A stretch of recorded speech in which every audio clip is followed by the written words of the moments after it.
Okay, so you know how some topics come out and then you realize like this is your moment. This is your time to shine and talk about the thing that like is directly related to your life. Yeah, so that happened. So of course this came up in my spectrum or sphere or whatever, but there's a new lawsuit. Now, this is a civil rights lawsuit. But this is a civil rights lawsuit claiming that undeserving Black and Latino students are taking the spaces of more deserving white and Asian students at the University of California. Now, there was a law passed, I think it was in like 1992, that banned affirmative action in the University of California admissions. So like you can't use race as a factor when admitting anyone into the UCs. There's a lot of colleges. So there's community colleges, there's state schools, and then there's the University of California's or the UCs. I went to a UC, but I also went to a community college. And I like transferred in. To be clear though, I mean like in basically all of my classes in my major, I had all A's. So I highly doubt that I got this space as a like diversity admit, like I don't know, I guess like, and I, that's not even the point. It really doesn't matter. I want to make some points though as to what a lot of the petitioners in this case, the white and Asian students who believe they are losing spots to less deserving Black and Latino students. I want to make a point here. As a person who's been on the campus, I can tell you this. Those campuses, all of the University of California campuses are being flooded with international students. Like, they're not even from the United States. They're from China. They're from Japan. And I will say this a million times, and eventually you guys will like start to put this together, but I'm not making videos that are about Baidu and China and just the overwhelming prevalence of those companies for no reason. Like those students, some of them want to stay and work here, but most of them are actually going to go back. What they do is they come to the campuses because the UCs actually have a pretty affordable tuition compared to like, the really expensive private schools. So they come, they make connections with the professors. They understand how to use like the technology, the research platforms. And then they just go back to China and like build something really cool that like makes Chinese tech even better. And then they'll go do like a PhD with maybe like a Chinese researcher and make that society even better. And they already have really good researchers who are already there. Some of them will come and stay though, just not like all or most. And I think that's useful to note. But also let's just talk about like admission for a second and some of the kind of stats. So there's quite a lot to say about like public education in California. I could speak to that just having like grown up there. The reason I talk about my own public educational experience is because it was really good. And I didn't know that until I like branched out and like saw how bad it was everywhere else. Now let's actually talk about like just how bad it is. And maybe I'll do a video that like really unpacks this idea because it is like hard to understand unless you've like seen it. But an A at Palo Alto High School is not the same as an A at Oakland Tech or like St. Joseph's or something in Oakland. Those are not the same letter grades. Like what I mean is like those students didn't study the same things. They don't have the same level of understanding. And the students who go to like Palo Alto High or whatever, the academic rigor there is like so great. Like it's just like, it's so challenging. Like it's like a public school, but the academics are notoriously hard. And I was having this conversation, I think, with a person, so I didn't have it with you guys, but we were talking about this idea of community.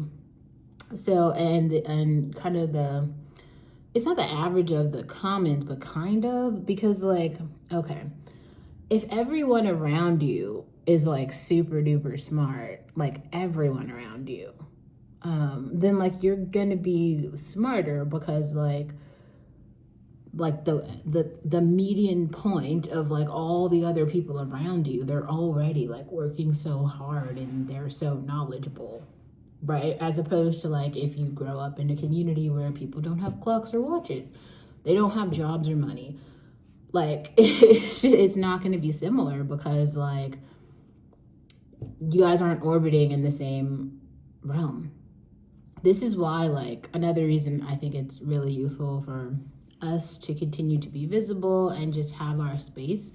It's not really about including anyone else. It's more about being realistic to what we have like going on. You know what I'm saying? Like, they don't, it's not even like other people who aren't really living it don't understand. And there would be no reason for them to understand, because like,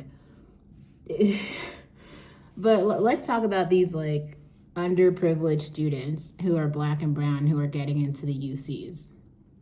If we're talking about metrics, even though we know kind of like A's at Palo Alto are not similar to A's at Oakland Tech, if a student from Oakland Tech has all A's and applies to the University of California, they're going to get in because of, it's like some mandate in California that if you are a student in California, like in high school, and then your GPA is over a 3.0, you are automatically admitted into at least one of the UCs. So like you're guaranteed a spot. And that makes sense because these are public universities in the state of California that should be serving California state students. There's a lot of things about like in-state tuition that make that, as in like they were created to serve the students in California. Now, California is one of the what do we call it, flagship states or something, the blue states that totally accept all of these immigrants, and they're just like, come, you know, or whatever. Okay, so but I will also say, like, when the immigrants are like moving into communities, they're not moving into like Palo Alto and going to like, you know, the wonderful Palo Alto High School. They're probably going to go to more of like an Oakland Tech or a some school that's like a majority Latino students where most people are speaking Spanish. So even though they might do really well at those schools, the truth is they are not academically competitive with Palo Alto High students, but that is actually not the fault of the student. That comes back to the state. That's a federal issue, because if the states don't have a way to mandate like a base level of educational requirements across counties and across schools that are public, how will we know, how will we be able to like prove, you know, that these Palo Alto schools are better? Now we kind of know because like the outcomes, like just so many. Also, here's another thing. So that means that these admissions committees have to use some data to admit students. And so students who are from these schools that are, you know, not very good, but they're great, they are the highest achieving students in those districts and counties, they have to be admitted. Because like, given the all there is are grades. There's SAT scores, which some people like want to use SAT scores as like a baseline test. Well, everyone takes this test, so you can use that test. But I think even on those tests, like those students are gonna they're gonna have, you know, baseline levels of metrics on those tests to like pass and be able to like thrive. So like I don't even think that that's like a really good indicator of like the difference, what I'm saying, in preparedness. But and I want to recommend you to watch some of the other videos in the description box here, because I feel like they actually might break this down in a way that would make more sense. But remember I was talking about Kerry Washington, and how Kerry Washington and not Uma Thurman, what is her name? I can't remember. Yeah, the Goop. Who's the Goop girl woman? Whoever the woman who did Goop, they went to the same like prep high school, but the Goop woman was like very upper middle class, and Kerry Washington was very lower. I don't even know if she was like lower middle class. She was like lower class. Like she was living in public housing, all the things. So like even their starting points were very different, but they did go to this prep high school. And here's another thing, though, that I want to make clear, because I did unpack Kerry Washington's privilege relative maybe to other Black people, but a lot of things that some of you guys are missing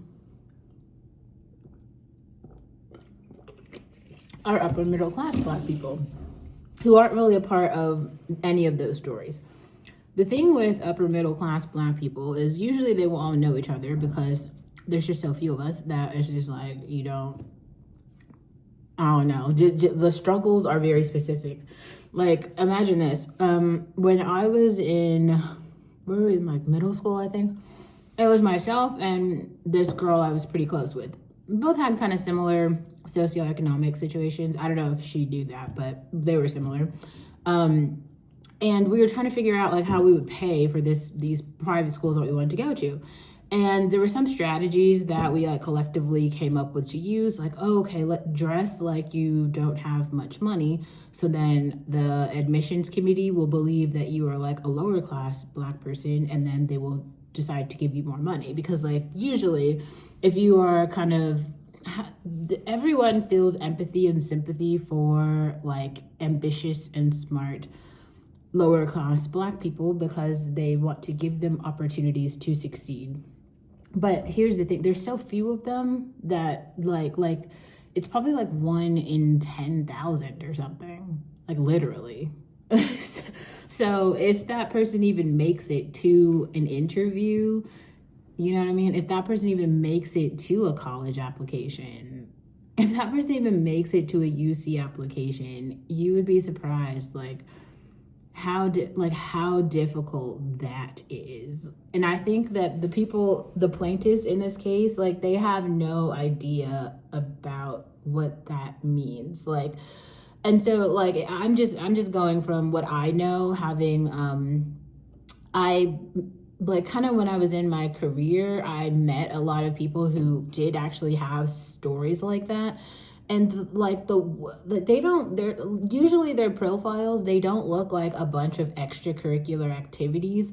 So you know how like you submit your application for the UC and you have obviously like your transcripts and your grades, but then you also have like the other things that you have done in your profile that would make you like stand out. And like those things really do contribute to you like getting in. Anyway, so those students usually have something like work experience. Like they have worked from, middle school all the way through high school to like financially support their families. And so maybe they only have one thing on their application, which is a job. But put that into perspective. So this student was like going to their school, like their high school, for 4 years, and they maintained very good grades. And on top of that, they worked like a part-time or full-time job, meaning they worked like on weekends every single day after school. And then they used the money that they earned to probably like help their parents or something pay rent. That's a pretty phenomenal student. That's a student who basically had no privilege, but I mean, if you're talking about grit and work ethic, that's not my story. Like I had a part-time job, but I was only able to work like 2 days a week. And I worked at Macy's. Like I've said this, I worked in like the men's fragrance department, and then I just used the money to buy. Like I really liked having a bunch of new clothes, and so I just used the money to buy more clothes. And then when my mom saw that I could do that, she was like, "Okay, well then you can just buy your own school clothes now because you have a job." And initially I was kind of like, but I think she put aside a certain amount of money, like, every year I'll give you $200 or something, and you can buy whatever you want with it. And I was happy with that. Like, I don't know, I didn't really have anything to compare that to, so for me, that sounded great. I was just like, whatever. And the job was actually pretty fun. Like, I got to meet other people. I like learned how to have a job. I got to buy like all these fragrances and stuff. I thought it was great. Like made me feel this like I got to have like newer phones than everyone else because like I had money to buy them. So like I was able to get all new tech and purses and all these cool things because like I had money. So it was great for me. I don't know. I liked it.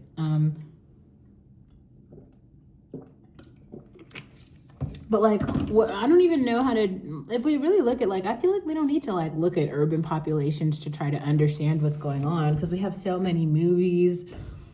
We've got TikTok and Instagram, even YouTube now, who they're making like mockery videos of it, except it's like not funny because it's actually somebody's reality. But like, we know how these like urban kids of color are living.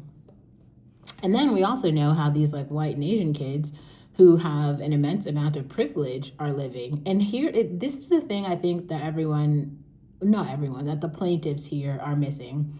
I believe they all have the same story. And usually they all have the same profile.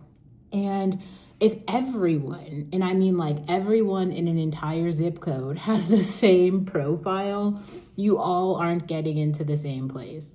Everyone is not getting into Harvard. Like the whole point of the Harvard, the Stanford, even like the UCs, those places, the purpose is to accept the standout students from the community. So I think that these people are missing that they are mediocre. And that's like, I feel like all of us have been saying the exact same thing. When all of your parents are paying for your Kumon, you have a tutor, okay? You played lacrosse for 4 years. You have a standard, B+ average, and your SAT scores are the same number as everyone else around you. Your profile is not standing out. Like, you are mediocre. Like, if they were to assign a score level to you, it would have to come from your community. You cannot compare yourself to that, like, Black person who's from 17 zip codes away and whose family income is like an eighth of your family's income. You can't compare your profile to them. The schools, and I mean all of them, the Harvard, the Stanford, and the UCs, race is not the factor that is keeping the students in that high zip code from getting into those places. It's the other students in their zip code. They're not able to compete with them. Like, the person at Palo Alto High who's like killing it sets the bar for that year because the admissions committees like understand this because they've seen like a lot of applicants at this point. And just as a person being on the other side, even I could tell you, like in the teams that I worked with, it's usually like the people from, they have similar backgrounds, but from different spaces. So it was the best of the best, but they didn't all come from the exact same place.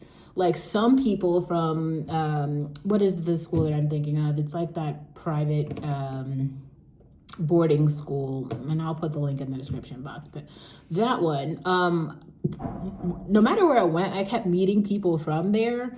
But I went to a bunch of different places, okay? Like, so they all didn't go to the exact same place at the exact same time and have the exact same story. That's what the people at Palo Alto High and Berkeley High and whatever, like, to give you an example, when I graduated from Berkeley High, there was not very many students got into UC Berkeley, but everyone wanted to go to UC Berkeley, and a lot of people applied to UC Berkeley. They didn't get in. And it wasn't because they didn't have really great profiles and they weren't really smart and their SAT scores weren't really high.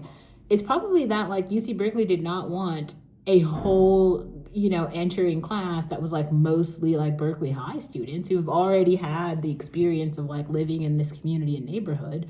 They probably wanted to give them an opportunity to like go somewhere else and have like a different experience. And also like the high caliber of profiles that these universities have coming in, it's so insane. Like, I really think that a lot of people are unable to grasp in their minds, like, that there is someone who's from a different walk of life than you, and their stories are, like, really exceptional, and you haven't heard the story.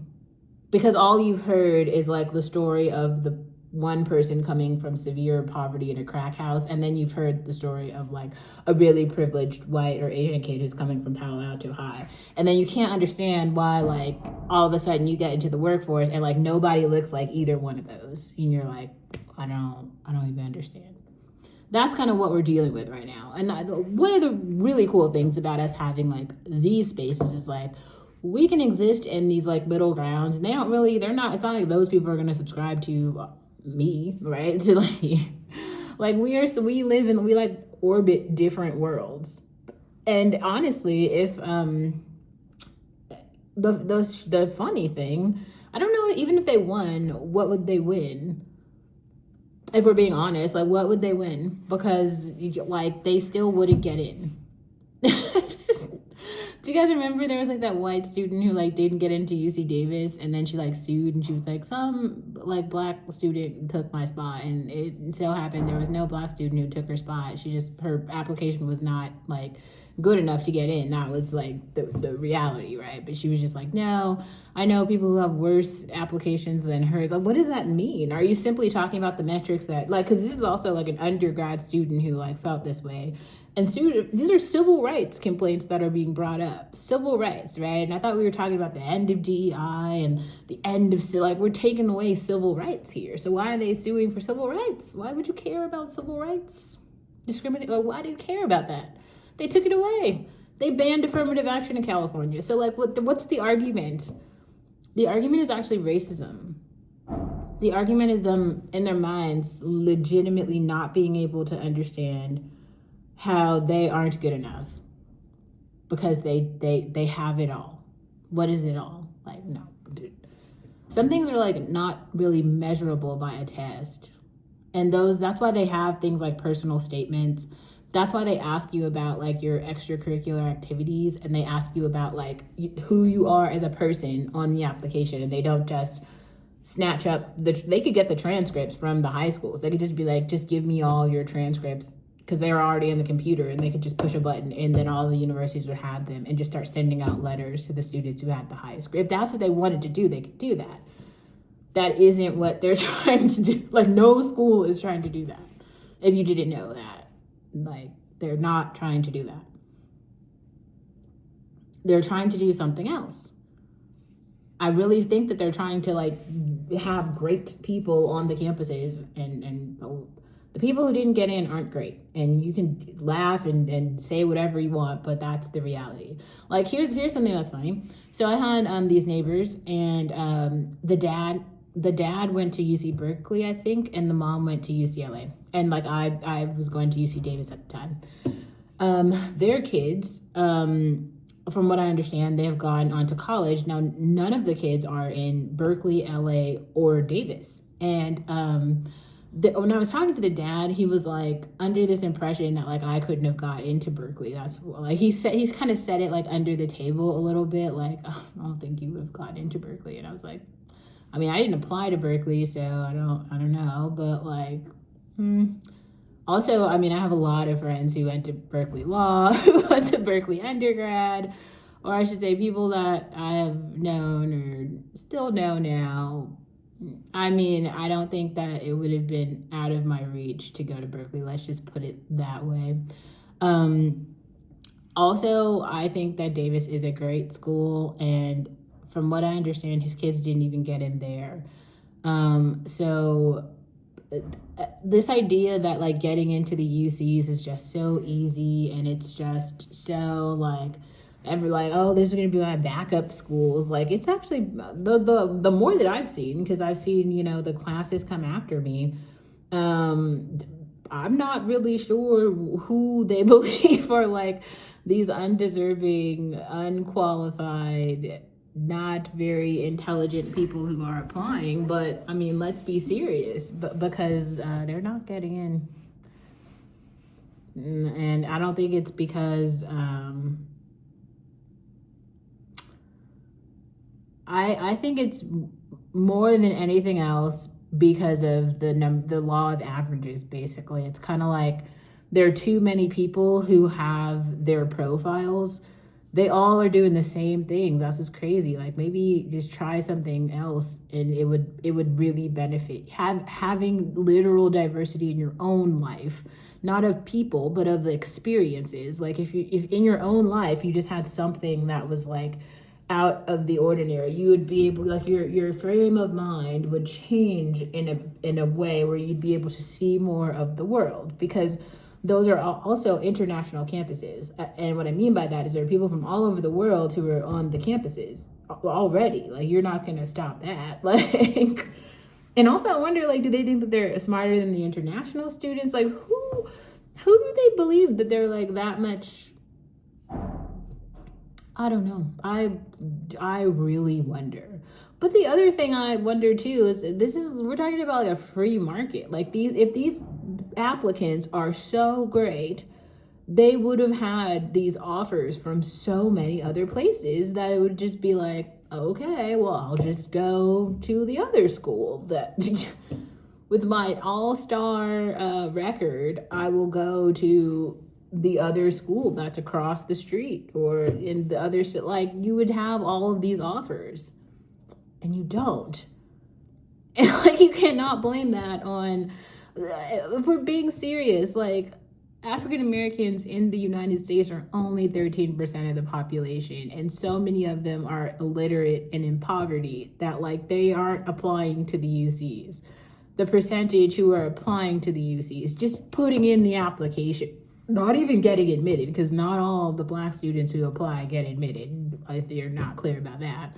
But the ones who apply, I would say it's definitely less than 1%. It's like, of the Black people, of like every year, right? The Black students also graduate from high school, and a lot of them do apply to some college. Not, well, I would say maybe half, maybe like a quarter of them. So a quarter of 13%. So let's just say like 12. So 4% of all of the Black high schoolers, let's say, this is hypothetical because I feel like it's actually way less than this, are actually just applying to college. Like, we had to make a whole TV show. Was it In Living Color, or the one with Jada Pink, Higher Learning or some shit? They had to make a whole TV show that was about, it was like the magic utopia of being on a college campus, and it was like an HBCU, and that TV show on its own was like the main propeller of college, like, even applications. So okay, anyway, so we have the 4% who apply, and then to get into a UC is actually kind of hard. So like, not it's like less than 1%. I would say like 0.0001% of the Black applicants apply and get in. And that is causing this huge, like, go look at the number of Black people on the campus right now. I think Davis has, like, the campus has, it's not even 1% of the campus is Black. It's like 0.001 of the whole campus is Black. And if we're being serious, a lot of those aren't even Black Americans. They're like foreign Blacks who already had a lot of privilege where they come from, and now they just want more privilege, and so they've come. It's a whole thing. I actually have, maybe I'll try to find that email, but it was just hilarious because one of the PhDs, I think this was at like the University of San Diego, but I think I was in some computer science like group or whatever, and they were sending emails, and one woman was like, she was like, I really want to increase the amount of Black American students on the campus. So if there's anything that you know that we could do to like improve outreach with that community. And she made it very clear. She was like, I'm not talking about continental Africans or strictly Black people. I'm talking about Black Americans because we don't have very many on the campus.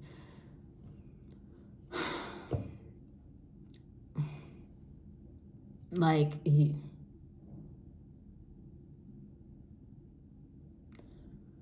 it's exhausting, really, because especially in the time when, like, this is a 1994 case removed affirmative action. So that hasn't really been this like issue.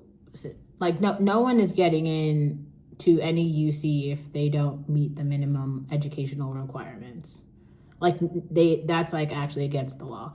So what people are arguing then is that it's not that they didn't meet the bare minimum requirements, it's that there were other applicants who had stronger profiles, like, and I think they're simply talking about academically. They're saying academically, these people had stronger profiles, and these are white and Asian students. That's why they should have gotten in over the student who was Black or Latino, because their grades or SAT scores strictly were better. I think that's what the argument is in the case. The reason that does not make sense is because well, you're taking away two portions of the application, which is like the personal statement and then the student profile. So that just says like, what did you do outside of school, like academics, that show us who you are as a person, because campus life and all of that stuff kind of makes sense. Maybe you played a sport, maybe you are a part of some a chess community, maybe you're like a writer, who knows, maybe you did a lot of international, every person's story is mad different. Like, it's just like you don't know what other people's profiles look like, because it's like it's just a wild claim to make, because there's no way that they could have this information right now. So what are they basing this on? Like, who's like who? They're just assuming, like in their minds, they're like, we were better applicants, so therefore we should get in. It's like, but you didn't see the competition, so how would you know? Like, you're not on the admissions committee, so like. But also, are you sure that there wasn't just like another more qualified like white applicant who like took your space? You know what I mean? Like, I don't know. I think it's interesting. I could talk about this for so long.